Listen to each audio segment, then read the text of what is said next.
नमस्कार, बहुत स्वागत है आपका मेरे YouTube चैनल पे। मैं हूँ श्रुति द्विवेदी। दोस्तों, आपने यदि अभी तक मेरे चैनल को सब्सक्राइब नहीं किया है तो प्लीज़ YouTube पे जाएं, श्रुति द्विवेदी एस्ट्रोलॉजी सर्च करें, बेल का आइकन प्रेस करें, मेरे चैनल को सब्सक्राइब करें।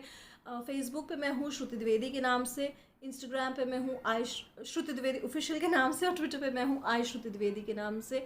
आज मैं बात करूँगी गुप्त नवरात्रों के बारे में। साल में 4 नवरात्रे होते हैं, ये तो सबको ही जानते हैं। और आजकल अब गुप्त नवरात्रे गुप्त नहीं रहे। यदि गुप्त नवरात्र में कोई भी पूजा करी जाती है तो गुप्त रूप से करी जाती है, मतलब बहुत प्रत्यक्ष नहीं किया जाता, बहुत शांति से नवरात्र होते हैं। जैसे शारदीय नवरात्र, चैत्र नवरात्र में पूजाएं जो होती हैं वो बहुत लाउड होती हैं। गुप्त नवरात्रे में बहुत गुप्त रूप से पूजा करी जाती है। क्या होता है ये गुप्त नवरात्रे, ये भी बताती हूँ मैं। नवरात्रों के बारे में कहा गया है कि इन गुप्त नवरात्रों में जो भी व्यक्ति पूजा करता है उसकी कामनाएं पूरी होती हैं, यानी कि इच्छा पूरी होती है। इस बार गुप्त नवरात्रि पड़ रही है 12 फरवरी 2021 से शुरू हो जा रही है, और जो शुभ मुहूर्त है 8:34 से 9:59 तक का होगा। दोपहर 12 बजकर जो है 13 से 12:58 तक का जो समय है वो कलश स्थापना का समय होगा। अभिजीत मुहूर्त है, और 21 फरवरी रविवार को गुप्त नवरात्रि का समापन होगा। गुप्त नवरात्रि में व्रत करने वाले की सारी तमाम इच्छाएं पूरी होती हैं, और कहा जाता है कि इसमें एक डिसिप्लिन लाइफ में आता है, अनुशासन होता है। बेसिकली गुप्त नवरात्रों में जो पूजा करी जाती है वो 10 महाविद्या की पूजा करी जाती है। यदि आप में से कई लोगों ने मेरे एपिसोड्स देखे होंगे तो मैंने 10 महाविद्या पे सीरीज़ निकाली थी, जिसमें मैंने माँ पीताम्बरा, बिगलामुखी, माँ धूमावती, माँ मतंगी की साधना, माँ भुवनेश्वरी की साधना निकाली थी, माँ त्रिपुर सुंदरी की साधना पर भी मैंने बहुत वीडियोस निकाले थे। लेकिन आज मैं बात करूंगी गुप्त नवरात्रों के एक ऐसे मंत्र की जो कि आपके जीवन में यश, धन, संपदा सब कुछ ला के देगा। और कौन सा यह मंत्र है, चलिए जान लेते हैं। या देवी सर्वभूतेषु माँ शक्ति रूपेण संस्थिता नमस्तस्यै नमस्तस्यै नमस्तस्यै नमो नमः।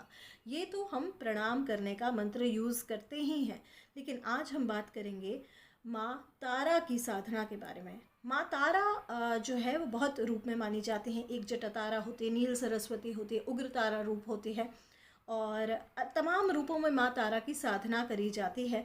और माँ तारा के साधक भी अलग होते हैं। माँ तारा के साधक मतलब मुझे तारा अपनी तरफ बहुत खींचती हैं, और मुझे ऐसा लगता है कि तारा साधना जो है वो सबसे मुश्किल साधना में आती है। बहुत मातंगी और ये सब खींचती अपनी तरफ है, लेकिन तारा बहुत लेट प्रसन्न होती हैं। माँ तारा की साधना जो है वो रात 10 बजे के बाद से होती है। 10 बजे के बाद माँ तारा की साधना का एक समय होता है जो कि बहुत बढ़िया रहता है, और इसी समय पर माँ तारा का जो पूजा का मंत्र है वो बहुत ही अलग है। इनका बीज मंत्र तो कई लोग त्रीम बोलते हैं, कई लोग स्त्रीम बोलते हैं, और इनकी साधना में उग्र तारा की भी साधना होती है, जिसमें कि यदि किसी के ऊपर फॉल्स लीगल केसेस हैं, हाँ लीगल केसेस हैं, वो मुक्ति पाना चाहता है, क्योंकि यहाँ के मुकदमे और वहाँ के मुकदमे, यहाँ की अदालत और वहाँ की अदालत में बहुत फ़र्क होता है। यहाँ पे हो सकता है एक व्यक्ति प्रजापति की ज़िंदगी जिए, लेकिन उसकी अदालत में हो सकता है वो नर्क भोगे। तो ये बहुत फ़र्क की बात है। लेकिन फ़िलहाल हम बात कर रहे हैं, क्योंकि ये साधना हम निष्काम साधना की बात कर रहे हैं। इसमें कामना स्वरूप आप ले सकते हैं, अपनी कोई कामना हो, आपने एक निश्चित संख्या में जप करना हो, तो माँ तारा की साधना रात 10 बजे के बाद गुप्त नवरात्रों में शुरू करें। इनके जो भैरव हैं या शिव हैं वो अक्षोभ्य कहलाए जाते हैं, और इनके न्यास की विधि होती है। यदि किसी साधक को चाहिए तो मुझसे न्यास की विधि अपने आप कॉल करके या मैसेज करके पता कर सकते हैं, या कमेंट्स में डालेंगे तो मैं दे दूँगी आपको न्यास की विधि। इनका छोटा सा मंत्र है ह्रीम श्रीम हुम फट। यह मंत्र आपको या तो रुद्राक्ष की माला पे, कमलगट्टे पे, या फिर स्फटिक की माला पे जपना बहुत शुभ माना जाएगा। या फिर आप मूंगा की माला पे कर सकते हैं यदि आपका मंगल प्रभावी है, या फिर आप गूंजे की माला पे कर सकते हैं। अब इसी में वेरिएशन आ जाता है। जब इस मंत्र को शांत करना हो, यानी कि बहुत नुकसान ना दे, ये जो है जिसे कहते हैं, क्योंकि उग्र देवी हैं और शांत रूप से इनकी कृपा बनी रहे, तो ओम ह्रीम श्रीम हुम फट कर लेते हैं। पर वहीं जब नील जटा सरस्वती के रूप में इनकी पूजा करी जाती है तो ऐम ह्रीम श्रीम हुम फट के नाम से करी जाती है। माँ सरस्वती कहते हैं जिनके ऊपर कृपा कर देती हैं उनके ऊपर माँ काली, महालक्ष्मी तीनों की होती है कृपा।